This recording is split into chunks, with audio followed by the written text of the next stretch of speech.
America के साथ एक ही दिन में दो बड़े हादसे हो गए हैं। पहली कहानी एक दल बदल की है। दरअसल चीन ने अमेरिका के एक पड़ोसी और ऐतिहासिक सहयोगी को अपने पाले में बिठा लिया है। आगे बताएंगे देश कौन सा है और इस घटनाक्रम से अमेरिका पर क्या असर पड़ेगा। दूसरा हिस्सा रूस से जुड़ा है। मीडिया रिपोर्ट्स के मुताबिक एक रूसी फाइटर जेट ने अमेरिका के ड्रोन को मार गिराया। ये ड्रोन ब्लैक सी के ऊपर उड़ रहा था। अमेरिका इसी तरह के ड्रोन्स के जरिए युद्ध में यूक्रेन की मदद कर रहा है। अभी तक रूस उन्हें नज़रअंदाज कर रहा था। जानेंगे अब उसका मन क्यों बदला और इस टकराव के मायने क्या हैं। अंत में होंगी सुर्खियां, जहां बात होगी इमरान खान की गिरफ्तारी का ड्रामा कहां पहुंचा, चीन का झूठ बताने वाले डॉक्टर की कहानी क्या है और इंडोनेशिया में माँ बाप स्कूलों के किस फैसले से बिफरे हुए हैं। नमस्कार, मेरा नाम दिव्यांशी सुमराव है। आप देख रहे हैं लल्लन टॉप का अंतर्राष्ट्रीय प्रसंगों से जुड़ा डेली बुलेटिन दुनियादारी।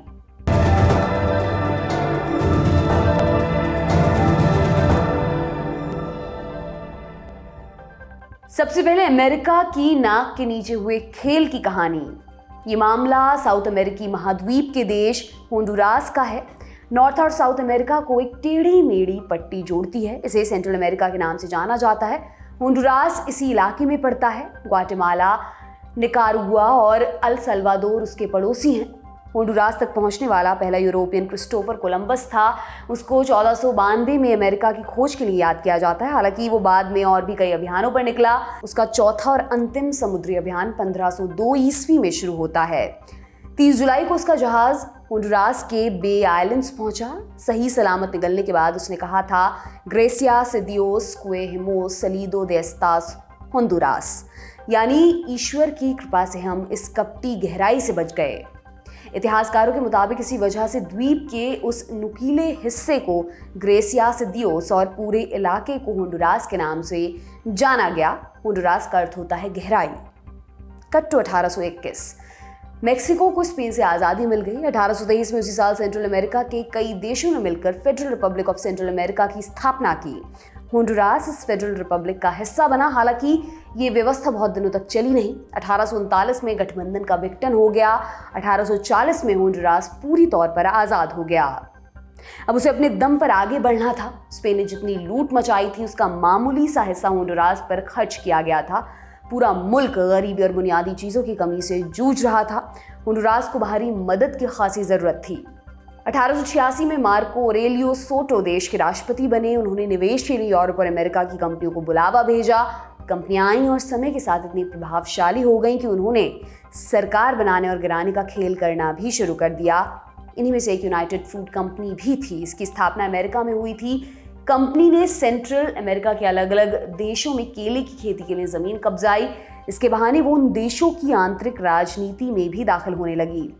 जो कोई उनके रास्ते में आया उन्हें रास्ते से उठाकर बाहर कर दिया गया। जो कोई आम जनता के हक की बात करता उसका तख्ता पलट करवा दिया जाता। यूनाइटेड फ्रूट कंपनी में अमेरिका के कई बड़े नेताओं का शेयर था। उनके हितों की सुरक्षा के लिए अमेरिकी सरकार ने हर तरकीब अपनाई। कोल्ड वॉर के दौर में सेंट्रल अमेरिका में सोवियत संघ का प्रभाव बढ़ने का डर था। अगर ऐसा होता तो कम्युनिज्म अमेरिका के पड़ोस में पहुंच जाता। इसे रोकने के लिए अमेरिका ने सैन्य तानाशाहों को समर्थन भी दिया। यूनाइटेड फ्रूट कंपनी 1970 में काम करना बंद कर चुकी थी। 1981 में होंडुरास में सिविलियन सरकार की वापसी हुई। नया संविधान लिखा गया। इसके बाद होंडुरास ने खुद को सहेजना शुरू किया। वे इसमें काफ़ी हद तक कामयाब भी रहे। 2009 तक सब सामान्य रहा। फिर तत्कालीन राष्ट्रपति मैनुअल ज़ेलेया ने खेल करने की कोशिश की। वो संविधान में बदलाव करके दोबारा राष्ट्रपति चुनाव लड़ना चाहते थे, लेकिन सेना ने उनका तख्ता पलट कर दिया।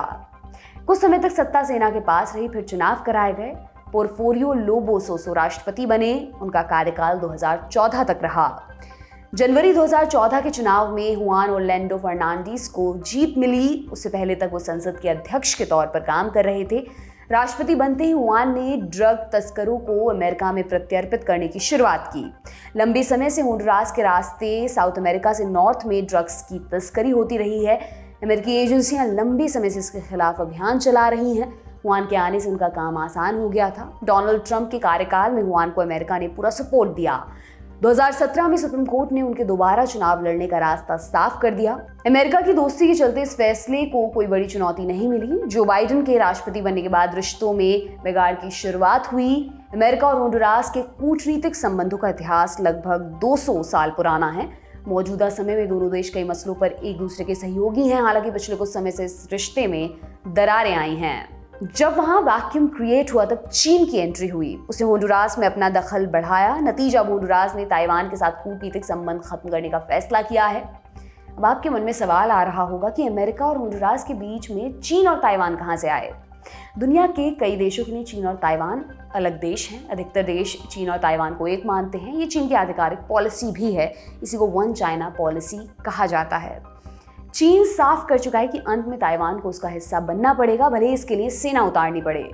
चीन और ताइवान के अलग होने का इतिहास 1949 में शुरू हुआ था। उस समय माओ की कम्युनिस्ट पार्टी ने चियांग काई शेक की कुओमिंतांग को ताइवान में धकेल दिया। फिर माओ ने पीपुल्स रिपब्लिक ऑफ चाइना यानी कि पीआरसी की स्थापना की। चियांग काई शेक ने रिपब्लिक ऑफ चाइना यानी ताइवान बनाया। अमेरिका ने ताइवान को मान्यता दी। वो माओ के पीआरसी को असली चीन नहीं मानता था। जल्दी ही अमेरिका को एहसास हुआ कि चीन को नजरअंदाज करना मुश्किल है। फिर 1978 में उसने कम्युनिस्ट चीन को मान्यता दे दी। अमेरिका ने ताइवान को भले ही मान्यता नहीं दी, लेकिन उसने एक बाईपास निकाला। 1979 में अमेरिकी संसद ने ताइवान रिलेशंस एक्ट को मंजूरी दी। इसमें तय हुआ कि अमेरिका ताइवान को बाहरी आक्रमण से सुरक्षा के लिए हर तरह से मदद करेगा। अमेरिका इसी कानून के तहत ताइवान को हथियार बेचता है। वो ये भी कहता है कि अगर उसके ऊपर चीन ने हमला किया तो वो भी जवाब देगा। इसके अलावा अमेरिका ऐसे छोटे छोटे देशों की मदद करता है जिनके हित ताइवान से जुड़े हुए हैं। ये देश ताइवान को मान्यता देते हैं। इसकी बदौलत ताइवान की प्रासंगिकता बनी रहती है। लेकिन 2016 के बाद से चीन ने इन देशों को तोड़ना शुरू किया है। वो ताइवान को मान्यता देने वाले देशों में साम दाम दंड भेद की नीति अपनाकर उनकी विदेश नीति को प्रभावित कर रहा है। इसके लिए वो निवेश के साथ साथ घूस देने का प्रोसेस भी अपना रहा है। और इसी वजह से होंडुरास में चीन की सफलता को अमेरिका की नाकामी के तौर पर देखा जा रहा है। होंडुरास के राष्ट्रपति जियोमारा कास्त्रो ने चीन के साथ डिप्लोमेटिक रिश्ते स्थापित करने का ऐलान किया है। होंडुरास 1941 से ताइवान का सहयोगी है। ताइवान ने फैसले की समीक्षा करने की अपील भी की है। ये भी कहा कि होंडुरास चीन के दलदल में फंस सकता है। चीन लगातार ताइवान को अंतर्राष्ट्रीय स्तर पर अलग थलग करने की कोशिश करता रहा है। उसे इसमें कामयाबी भी हासिल हो रही है। 2016 से 8 देशों ने ताइवान के साथ डिप्लोमेटिक रिश्ते खत्म किए हैं। इस लिस्ट में अगला नंबर पराग्वे का हो सकता है। पराग्वे में अप्रैल 2023 में चुनाव होने वाला है। विपक्षी पार्टी ने कहा कि अगर हम सत्ता में आए तो चीन से दोस्ती करेंगे, यानी अंतर्राष्ट्रीय स्तर पर ताइवान और भी कमजोर पड़ने वाला है। जाहिर तौर पर इसका प्रत्यक्ष असर अमेरिका की राजनीतिक शक्ति पर पड़ेगा। होंडुरास के चैप्टर को यहीं पर विराम देते हैं। अगला चैप्टर ड्रोन क्रैश का। रूस अमेरिका के बीच सीधा टकराव हुआ है। 14 मार्च को एक रूसी जेट ने अमेरिकी ड्रोन पर हमला किया है। ये हमला उस वक्त हुआ जब अमेरिका का ड्रोन ब्लैक सी के ऊपर उड़ रहा था। इसमें ड्रोन पूरी तरह नष्ट होकर समंदर में गिर गया। रूस की इस हरकत पर अमेरिका आग बबूला हुआ है। रूस यूक्रेन युद्ध के बाद ये पहली ऐसी घटना है जिसमें रूस और अमेरिका पहली बार आमने सामने आए हैं। ये घटना हुई कैसे? क्या इसे नेटो पर हमला माना जाएगा और इसका रूस यूक्रेन युद्ध पर क्या असर पड़ेगा? सबसे पहले आप ये मैप देखिए। रोमानिया, जॉर्जिया, तुर्की और यूक्रेन के बीचों बीच एक आकृति आपको दिखाई दे रही है। ये ब्लैक सी है।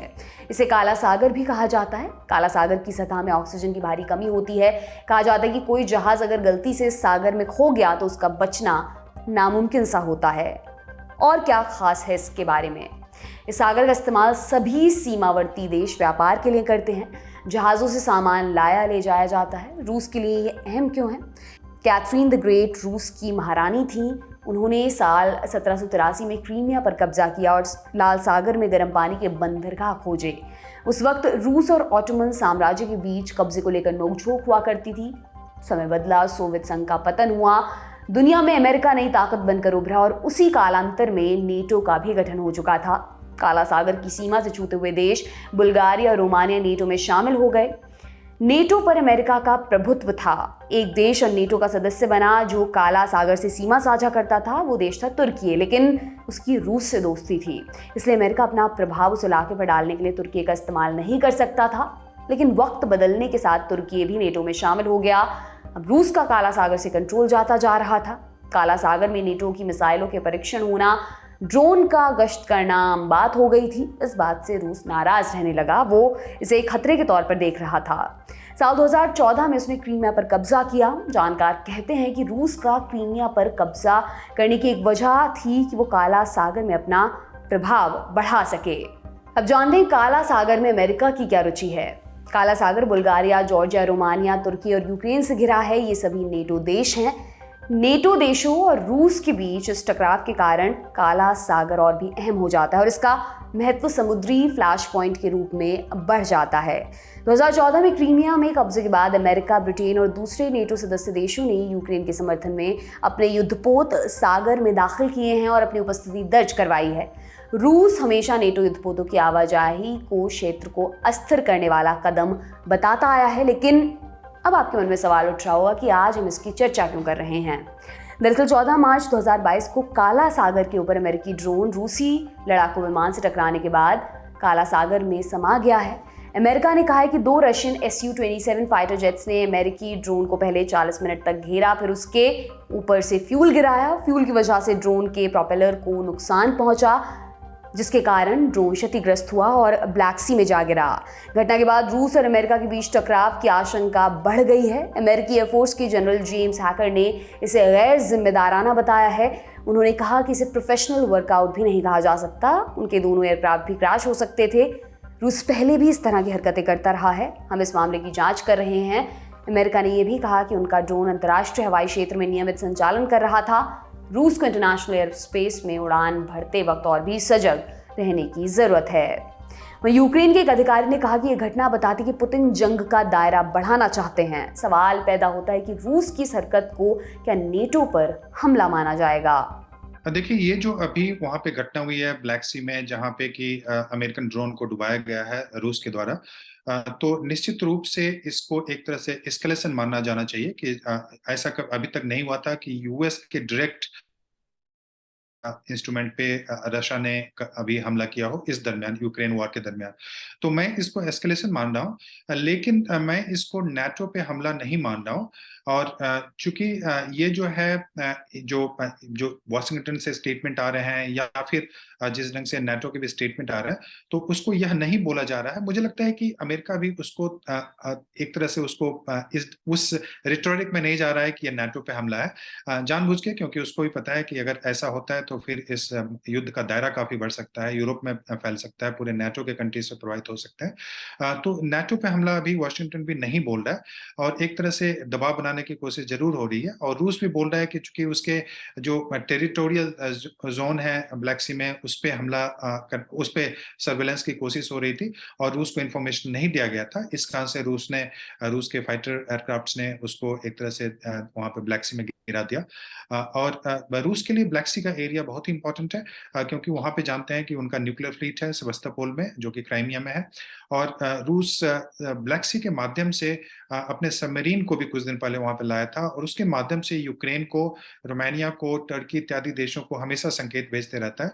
और जो युद्ध का एक कारण भी है, आप देखेंगे उसका ब्लैक सी एक रीजन है, उसका कंट्रोल एक रीजन है, जिसके कारण से यूक्रेन के कारण ये युद्ध भी हो रहा है। तो उस दृष्टि से ये एस्केलेशन जरूर है, लेकिन ये नाटो पे हमला नहीं बोला जा सकता।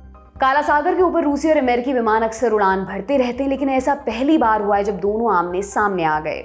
रूस यूक्रेन युद्ध के चलते काला सागर में पिछले कई महीनों से तनाव बना हुआ है। पेंटागन ने कहा कि यूक्रेन जंग के बाद से रूस और अमेरिकी नेताओं के बीच ये पहला फिजिकल संपर्क हुआ है। साथ ही अमेरिका ने रूसी राजदूत अनातोली एंटोनोव को तलब भी किया है। रूस का क्या कहना ये भी जानते हैं। रूस ने अमेरिका के आरोपों से पल्ला झाड़ लिया है। रूस का कहना है कि अमेरिकी ड्रोन ने करतब दिखाते हुए टर्न लिया, जिससे वो क्रैश हो गया। अमेरिकी ड्रोन तब रूसी एयरक्राफ्ट से संपर्क में नहीं आया था। रूसी रक्षा मंत्रालय ने यह भी कहा कि MQ-9 रीपर ड्रोन ने उड़ान के दौरान अपने ट्रांसपॉन्डर्स बंद कर दिए थे ताकि उसे कोई ट्रैक ना कर सके। अमेरिका ने मामले पर जब रूसी राजदूत को तलब किया, तब उनका जवाब आया कि अमेरिकी विमानों का रूसी सीमा के पास होने से कोई लेना देना नहीं है। उन्होंने ये भी कहा कि रूस अमेरिका से टकराव नहीं चाहता है। अमेरिका ने कहा कि हम ब्लैक सी में ड्रोन उड़ाना बंद नहीं करेंगे। तो क्या रूस ऐसी हरकत करके यूक्रेन युद्ध का दायरा बढ़ाना चाहता है? देखिए, अमेरिका की जो अभी पॉलिसी है वो निश्चित रूप से है कि वो अमेरिका नहीं चाहता है कि अभी सीज फायर हो। और अमेरिका जब चाहेगा कि सीज फायर हो या वार्तालाप शुरू हो, तो वार्तालाप शुरू हो सकता है, मुझे लगता है, क्योंकि रूस जिस टेरिटरी को अपने कब्जे में करना चाहता था, वो उसके कब्जे में है। उसके जो लार्जर गोल थे कि रेजिम को चेंज करके जेलेंस्की को वहां से हटाना, वो तो नहीं संभव हो पाएगा, रूस को भी लग रहा है। लेकिन जो डोनबास का रीजन है, वहां पे कुछ हिस्सों को छोड़ दें तो लगभग लगभग उसके कब्जे में है, जहां पे कि रूसी माइनॉरिटी पॉपुलेशन रहते हैं। लेकिन इसको अमेरिका अगर वहां पे अगर फिर से ब्लैक सी में ड्रोन को उतारने की कोशिश करता है, ड्रोन उड़ाने की कोशिश करता है, और रूस उस पे फिर से अगर अटैक करता है, या ब्लैक सी के एरिया में रूस कुछ करता है और उस पे अगर अमेरिका अटैक करने की कोशिश करता है, तो आप निश्चित रूप से मान के चलें कि युद्ध का दायरा बढ़ेगा, और ग्रेजुअली उसमें संभावना है कि नाटो भी इन्वॉल्व हो सकता है। और इसको भी अगर अमेरिका चाहता तो एक तरह से नाटो में हमला बता सकता था। लेकिन अमेरिका भी अभी केयरफुल है, अमेरिका भी नहीं चाहता है कि उसको इस तरह से देखा जाए।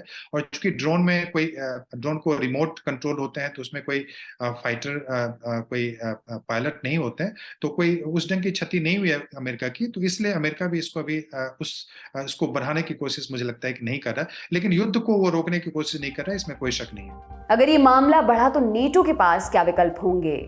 जी, मुझे लगता है कि वो नेटो बहुत ही केयरफुल है। नेटो के बहुत सारे देश नहीं चाहते हैं कि नेटो डायरेक्टली रूस से वहाँ पे वॉर में इन्वॉल्व हो। वो चाहते हैं कि यूक्रेन में यूक्रेनियन फाइट करें। यूक्रेन को एक तरह से वो एज एन इंस्ट्रूमेंट यूज भी कर रहे हैं, कि वो अपने सोल्जर को नहीं भेज रहे हैं, अपने जो बेस्ट उनके जो फाइटर एयरक्राफ्ट या बेस्ट वेपन्स है उसको भी नहीं दे रहे हैं। लेकिन वो चाहते हैं कि रूस को यूक्रेन के माध्यम से ही रोका जाए, और उनके खुद के सोल्जर्स इन्वॉल्व नहीं हो, ये उनकी पॉलिसी है। अगर रूस को पता होता कि अगर नेटो के सोल्जर्स के इन्वॉल्वमेंट की संभावना है, तो यह मान के चलें कि यह युद्ध कभी नहीं होता। और यही कारण है कि नेटो कहता है कि हम यूक्रेन को अभी मेंबर नहीं बना सकते, 50 तरह के क्लॉजेस की बात करता है, लेकिन ये सारे क्लॉजेस बदले जा सकते थे अगर सच में नेटो यूक्रेन को मेंबरशिप देना चाहता। लेकिन उनको पता है कि अगर यूक्रेन को मेंबरशिप देते हैं तो सीधा नेटो और रूस का वार होने की संभावना बन जाती है, और वैसी स्थिति को यूरोप के ज्यादातर देश और अमेरिका भी अभी तक अवॉइड करने की कोशिश कर रहे हैं। अब जाते जाते जानते जाइए कि जो ड्रोन अब समुद्र में समा चुका है वो किस काम आता है। अमेरिका पिछले कई दशकों से ड्रोन का इस्तेमाल कर रहा है। मिलिट्री टेक्नोलॉजी के विकास के साथ ही ड्रोन का इस्तेमाल दुश्मन को मार गिराने में भी होने लगा। 1999 में कोसोवो वॉर में सर्बिया के सैनिकों के गुप्त ठिकानों का पता लगाने के लिए पहली बार सर्विलांस ड्रोन का इस्तेमाल किया गया। 2001 में अमेरिका ने 9/11 के हमले के बाद ड्रोन हथियारों का इस्तेमाल बढ़ा दिया। हाल में अमेरिका का जो ड्रोन समुद्र में गिरा उसका नाम MQ-9 रीपर ड्रोन है। इसका इस्तेमाल सर्विलांस माने निगरानी रखने में किया जाता है। इसे दूर से बैठकर कंट्रोल किया जाता है। इसमें कोई चालक नहीं होता। इसकी लंबाई 20 मीटर है। ये समुद्री स्तर से 15 किलोमीटर की ऊंचाई तक उड़ान भरने में सक्षम है और 24 घंटे तक लगातार उड़ सकता है। इन्हीं ड्रोन्स का इस्तेमाल जंगलों में लगी आग को काबू में करने के लिए भी किया जाता है। समुद्र में गिरने के बाद इसे अभी तक बरामद नहीं किया गया है। अमेरिकी अधिकारियों ने कहा कि उसे ढूंढने की कोशिश की जा रही है ताकि वो गलत हाथों में ना पहुंच जाए। हमारा बड़ी खबर सेगमेंट यहीं पर समाप्त होता है। सुर्खियों पर आएंगे, लेकिन उससे पहले एक जरूरी सूचना। 15 मार्च से शुरू हो चुका है किताबों से जुड़ा हमारा डेली शो किताबी बातें। इसमें हर रोज एक किताब और उसके अंदर के रोचक प्रसंगों की कहानियां होंगी। देखना बिल्कुल मत भूलिएगा किताबी बातें, मंगलवार से शुक्रवार रोजाना दोपहर 12 बजे। अब बढ़ते हैं सुर्खियों की तरफ। पहली सुर्खी पाकिस्तान से। पाकिस्तान के पूर्व प्रधानमंत्री इमरान खान की गिरफ्तारी को लेकर चल रहा ड्रामा अब एक नए मोड़ पर पहुंच गया। 14 मार्च को इस्लामाबाद पुलिस लाहौर में इमरान के घर पहुंची थी पूरे दल बदल के साथ इमरान खान को गिरफ्तार करने। उनका सामना हुआ पाकिस्तान तहरीक इंसाफ के कार्यकर्ताओं से। पूरे दिन और रात दोनों तरफ से पत्थरबाजी और आंसू गैस की गोलाबारी होती रही। आधी रात को टकराव शांत हुआ, मगर दोनों पक्ष डेरा जमाए रहे। 15 मार्च की सुबह पाकिस्तान रेंजर्स ने दोबारा हमला किया, मगर आखिर तक वे इमरान को अरेस्ट करने में नाकाम रहे। उन्हें खाली हाथ लौटना पड़ा।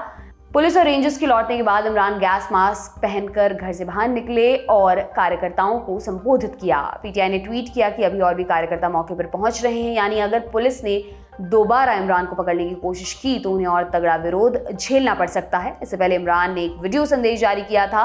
बोले कि पूरी साजिश लंदन में रची जा रही है। क्या श्योरिटी बॉन्ड दिया कि मैं 18 को जो मैंने पहले से भी कहा हुआ था, 18 को मैं अदालत में पेश होऊंगा। इसके बाद अब इसका कोई जवाब नहीं है अरेस्ट करने का, लेकिन उसने जान के नहीं लिया। और वजह उसकी क्या? बदनीयती। क्या बदनीयती है? क्योंकि लंदन प्लान का हिस्सा है। लंदन प्लान में मुआहदा साइन हुआ है कि इमरान खान को जेल में डालना है, तहरीक इंसाफ को गिराना है और ये नवाज शरीफ के सारे केसेस खत्म करने। ये नवाज शरीफ को श्योरिटी दी गई है, ताकतवर आदमी को। ये लंदन प्लान का हिस्सा है मुझे जेल में डालने का। इससे कोई कानून का ताल्लुक नहीं है, ना इसमें मैंने कोई जुर्म किया है। सिर्फ और सिर्फ इसके पीछे बदनीयती है। मैं इसलिए अपनी आज सारी कौम को बता रहा हूं कि फिर से वो तैयार है, फिर से उन्होंने आना है, फिर से हमारे लोगों के ऊपर टेयर गैसिंग और ये सब कुछ करेंगे। लेकिन पता होना चाहिए कि इनके पास अब कोई जवाब नहीं है। जमान पार्क की घटना पर सरकार का बयान भी आया। पाकिस्तान की सूचना मंत्री मरियम औरंगजेब ने कहा कि इमरान पाकिस्तान में अराजकता फैलाना चाहते हैं। यह आरोप भी लगाया कि इमरान चरमपंथी गुटों को बुलाकर पुलिस पर हमला करवा रहे हैं। पाकिस्तान से और क्या क्या अपडेट्स हैं वो भी जानते हैं। डॉन न्यूज से बातचीत में पंजाब पुलिस के आईजी ने बताया कि अब तक की भिड़ंत में 54 पुलिस वाले घायल हो गए हैं। पीटीआई के कार्यकर्ताओं को हुए नुकसान की पुष्टि अभी तक नहीं हुई है। 15 मार्च को लाहौर हाई कोर्ट में पीटीआई नेता फवाद चौधरी पर सुनवाई हुई। चौधरी ने पुलिस या कार्रवाई पर रोक लगाने की अपील की थी। सुनवाई के बाद हाईकोर्ट ने पुलिस की कार्रवाई पर 16 मार्च की सुबह 10 बजे तक के लिए रोक लगा दी है। कोर्ट ने पंजाब सरकार और पुलिस के बड़े अफसरों को हाजिर होने का आदेश भी दिया। इमरान खान को तोशाखाना मामले में 18 मार्च को सेशंस कोर्ट में हाजिर होना है। उनके खिलाफ गैर जमानती वारंट इसी केस में जारी हुआ है। इमरान का कहना है कि वो गिरफ्तारी से नहीं डरते, लेकिन उन्हें सरकारी लोगों से खतरा है। 14 मार्च की रात इमरान ने पार्टी की एक इमरजेंसी कमेटी की स्थापना की। इसमें 6 नेताओं को जगह दी गई। अगर इमरान जेल गए तो ये कमेटी पार्टी का काम देखेगी। इस मामले से जुड़े अपडेट्स हम आपको लल्लन टॉप पर देते रहेंगे। फिलहाल दूसरी सुर्खी की तरफ चलते हैं। इसका संबंध चीन से है। 2003 में सिवियर एक्यूट रेस्पिरेटरी सिंड्रोम यानी कि सांस की गंभीरता को उजागर करने वाले सर्जन डॉक्टर जियांग यान्योंग का निधन हो गया है। 2004 में जियांग को रेमन मैग्सेसे अवार्ड से नवाजा गया था। 91 साल के जियांग निमोनिया से पीड़ित थे। अप्रैल 2003 में वो बीजिंग के एक अस्पताल में काम कर रहे थे।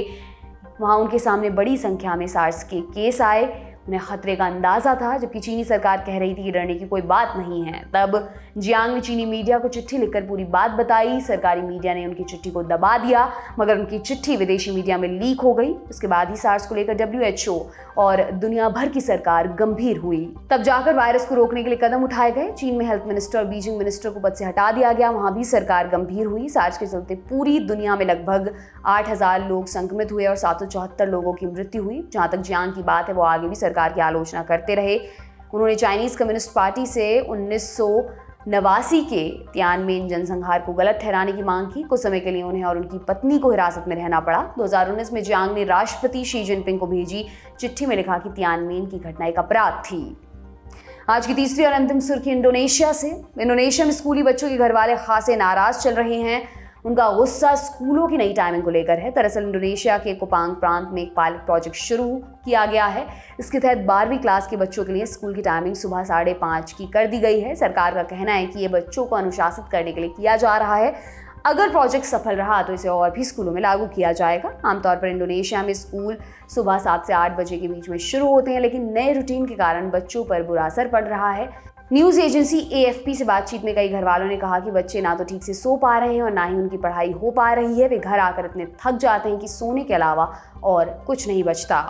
कई नेताओं ने भी इस पॉलिसी का विरोध किया है, लेकिन सरकार इससे पीछे हटने के लिए तैयार नहीं है। अब इस टाइमिंग को सरकारी दफ्तरों में भी लागू किया जाएगा। इस मसले पर आपकी क्या राय है? क्या सरकार का सोचना सही है या घरवालों की चिंताएं? अपनी राय हमें कमेंट बॉक्स में ज़रूर दें।